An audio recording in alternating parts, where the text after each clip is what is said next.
There are no shortages of open world experiences these days. It's a formula that gained a lot of popularity and has been used countless times over the last decade. You'll be hard pressed to see a new game announced and have it not be some form of open world experience. Linear games are becoming lesser and lesser. These open world games, sometimes and a lot of the time, can fail to justify exactly why they're open world. What is it about Final Fantasy XV that justified being an open world? Well, nothing. There's no reason for it.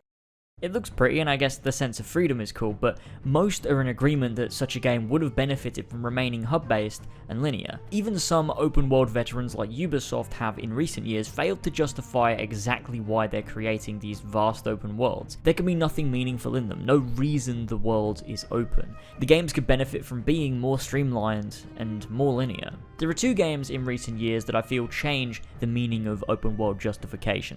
The first being Red Dead Redemption 2. The game lives to be open world. To remove the open world removes a core component from the experience. You live in this world. You live in the Wild West. You are a cowboy, an outlaw. You have the fantasy of living in this period and living in this space. The things you can interact with, the way you can exist in this virtual world is, in my opinion, second to none, and it justifies having an open world with the way that the game interacts with that space and uses it to push forward narrative, but also player immersion and experience. The other game that I feel does this is Ghost of Tsushima. Now don't get me wrong, it does what it does in a very different way. I'm not saying that when you play Ghost you're living in Japan the same way you live in the Wild West in Red Dead Redemption 2, and being able to immerse yourself in the local board games and whatnot like you can in Red Dead Redemption 2, but I feel what it does do is the same in a sense. It allows for the game to feel justified in exactly why it has an open world. Would Ghost of Tsushima be just as good were it linear? No, it wouldn't. You'd lose a core component of the experience, a core character in this island of Tsushima. Sure, it's all well and good for me to say this, but the question is, why? Why is this open world so very engaging where others have failed? Or even Far Cry and Assassin's Creed have slipped up in recent years? Well, let's look into that.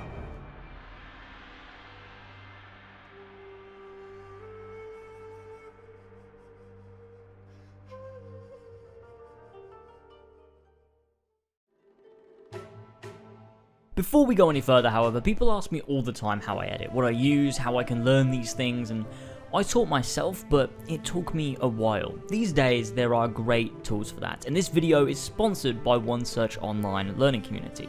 Skillshare. Skillshare offers classes on a bunch of different things. Of course, not just editing. If you want to learn how to knit, you can absolutely do that if you so choose. I found this great one on the basics of Premiere Pro because eventually I would love to make that jump after being so stuck in my ways with Sony Vegas for over a decade, and I tell you, this has been a huge help in starting that for me. It's super affordable at under $10 a month, and you're getting access to so many classes on things you might want to learn. It could open up a crazy new career path, or just give you a new skill to learn during lockdown so you don't take the easy way out. And also, even better, if you hit the link in the description, you get not 1, but 2 months free for the first 1,000 people to sign up using my link, as well as supporting the channel by just signing up. Even if it's just for a free trial, it's a win-win. Even if you don't think you're going to intend on buying a subscription, check it out with the free trial and see what classes interest you. Broaden your mind and your skill set. Do something you can be proud of and help support the Lasers channel in the process. If you do check it out with my link and decide to learn how to edit something, or maybe learn a Photoshop skill, or if you do learn how to knit, tweet the results at me. I'd love to see what you've all learned by using Skillshare. So again, go check out my link in the description, and for the first 1,000 people, you get 2 months free membership.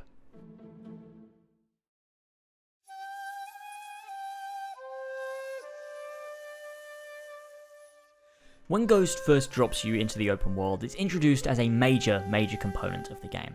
You don't just find yourself in the world and it's time to go and do missions. The game has a full-on reveal, bringing you into this world to establish importance, scope, and scale.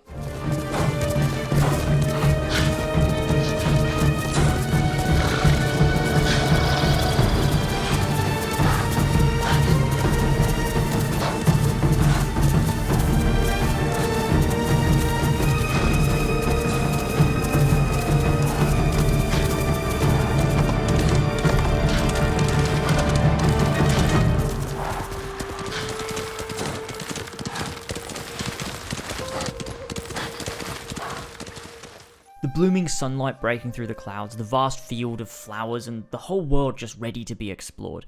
The map begins entirely fogged over, which is always good for open world games, and most do it. The feeling of slowly unfogging an unknown space is honestly one of the most satisfying parts of open world experiences, but for it to work properly, you have to create content that's engaging and a world with actual genuine depth, a world that reels you in and pulls you from place to place seamlessly. First up, we notice there's no HUD on screen, nothing obscuring our view of the world, which immediately means the world, the visuals, and the level design have to do all of the work to engage the player. The game can't rely on pop-up question marks on the screen, a mini-map, or a compass to point you toward a mission marker. You will only be staring at this world in this game, and so the way that it's built and designed has to do all of the work that would usually be done by user interface. This is the first way Ghost manages to perfect the open world formula. So how does the game guide you to specific locations? Well, first of all, the wind in this game is what guides you for the most part. If you place a waypoint or have an objective selected, the game uses wind to guide your direction, so by swiping up on the touchpad, a large gust of wind will point you in the general direction of the marker. When not swiping, small wind trails in the general direction of wind will guide you more subtly towards your target. You also have wind that guides you generally in the direction of places of interest if you so wish, which you can level up with skill points to have more places included in the array of directions. Having this simple change from a mini-map or a floating icon on screen to something that's baked into the world itself adds not just a level of player immersion and functionality, but it also makes this world feel alive, like it exists because it's core to the experience. The world helps the player, it's almost a character in of itself, how it interacts with you and how you interact with it. I never found this to be a burden. Honestly, having to go back to the days of following a marker will almost be irritating after this seamlessly integrated experience that guides you through the world of things to do. It makes arriving at a mission marker feel earned and the journey part of that adventure. But it's not just the wind that controls your direction, there's also tons of other ways that they do this in terms of level design and how the players are directed around this world. Around the world of Tsushima, you'll notice plumes of smoke or fires in the distance. You can always guarantee it's a place of interest. Now, the thing about this is that it's not guaranteed, however, exactly what you'll find. There are a large pool of things that smoke in the distance could be indicative of. You've got bandit or Mongol camps in which you will have to either take down some enemies for loot or liberate an area. If it's a camp, then there'll likely be a lot of Mongols in one place with various objectives to remove the camp and the men situated in it. You can also find overrun towns and farms that are now occupied by Mongols and the people there either killed, run out, or imprisoned, meaning you need to free the town and have it restored to what it once was. You may also find campfires at which there'll be travelers who might have stories, quests, or information about other locations in the world, or sometimes abandoned fires with a few pieces of loot lying around for upgrades. When you see smoke or a fire, you never know exactly what you're going to find, but just that you'll find something. And the way it's set up is that it lures your attention. When I see one in the distance, I think, well, a quick look couldn't hurt because I'm interested to know what that area holds and what I might find. In doing this, you obviously find other things on the way, be it more quests, refugee camps, or towns and villages with more people and more things to see and do. The exploration seamlessly rolls from one thing into the next. It makes just traveling to a plume of smoke in the distance feel rewarding and engaging. I find myself constantly being sidetracked with things on the screen luring me away. One of these such things are animals. Whilst exploring, you come across foxes and birds. Foxes will lead you to shrines, always unique areas hidden away, sometimes behind a climbing puzzle or behind some hard to access rocks, and those shrines will give you various upgrades. The birds, however, lead you to a plethora of things in the world. Sometimes it can be side quests and stories, sometimes enemy camps or villages, along with the hot springs of the world, or shrines that are essentially the viewpoints of this game if you were to liken it to Assassin's Creed, meditation locations, or vanity gear. Following them is always interesting because not only do you have no clue where they're leading you, but also you get to see more of this world. You're not staring at a mini-map or a question mark, you're organically following this bird that's just flown into your view to an undisclosed location, off the beaten track and away from the objective you were originally heading to. On top of all of those details, the world is also crafted in such a way that you can find yourself just headed towards new locations. The way trees are laid out to subtly guide you, or pathways that take you to specific locations, make discovery feel organic, whilst it also being surprisingly linear. It's almost an illusion, but it's an illusion done incredibly well. With the climbing being restricted to specific areas, it makes not only the climbing segments, especially to the top of shrines, feel unique and engaging, but also it means whenever you climb somewhere, there's a reason you're able to climb there. You know if you climb somewhere, you will find something. It's never been placed for no reason at all, and it adds to this sense of discovery. Every single thing listed ties together to make this overall experience of exploration and discovery probably the best I've seen in any open world game out there. To go from heading towards a mission marker, to seeing what appears to be a plume of smoke in the distance, to then being torn away from that path to follow a bird and then find yourself composing a haiku and getting invested in that small minigame, then breaking through the trees to discover an entirely new region of this world you've never seen before, to then continue on to the smoke where you find a town with people and quests that lead you to discover these side stories about new people and this newly discovered place before finally continuing on to your original mission marker to end up doing it all over again, is honestly an incredible experience. And every time you get lost in this space, it feels worth it. Every time it feels organic, and every time it feels fucking fun.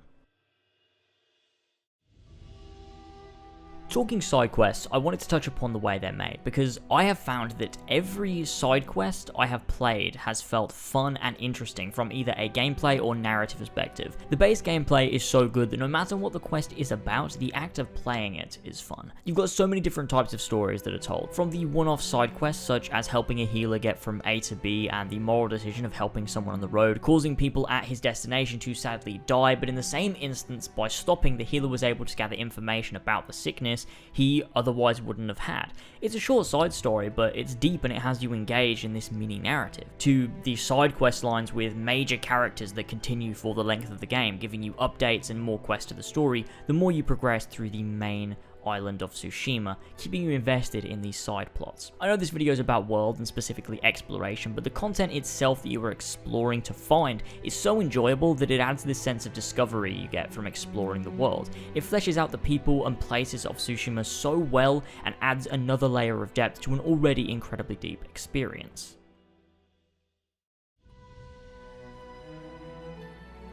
This world is gorgeous, and that plays into the core experience too, at least from my perspective. I've spent probably countless hours at this point using the photo mode and taking gorgeous shots of the visuals. When a game not only looks great but equips you with a really easy to use and expansive photo mode, it means you're able to really go to town creating some marvelous works of art. Only a few other games have a photo mode that seems to be on par with the one here. Spider-Man and Horizon Zero Dawn to name just a couple of contenders. Honestly, entering a new area or seeing the light from the sun hit an environment just right and wanting to go straight into photo mode and take the most perfect shots is a core part of the experience for me. I love the virtual tourism that photo mode allows for, and in this game it's baked into the core experience, and it's just another way that the game justifies being an open world rather than a linear game. On top of just capturing moments using photo mode, just being able to admire the landscape in of itself is also something that feels great. Coming over the top of a cliff and staring out onto the vista you're presented with, or looking over a vast field of flowers, you can just stand and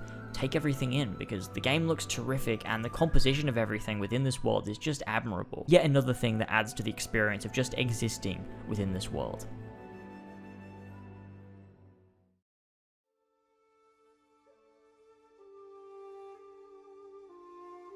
Overall, I believe Ghost of Tsushima has perfected the open world formula. The route it takes isn't that of Red Dead Redemption 2, which to my mind is the best world created for a video game, but what it does do is perfect everything we've seen before, from the infancy of the modern open world genre in things like Assassin's Creed 2, the freedom of something like Shadow of Mordor, and the activities of a Witcher 3 or Horizon Zero Dawn matched with the exploration from something like Breath of the Wild. It takes features we've seen before and it perfects them. It blends them and creates a seamless experience that I believe is truly a perfection of the standard open world formula. There is so much more that I could say with regards to this game, and I do want to. The story is a big one, as is a topic like combat, quest structure, the loot system, and the fact people keep likening it to Assassin's Creed. But I'm yet to finish the game, and when I do finish the game, I plan on creating a video that covers all of these things in one place. A proper final critique on Ghost of Tsushima as a perfect closing point for Sony's PlayStation 4 exclusives.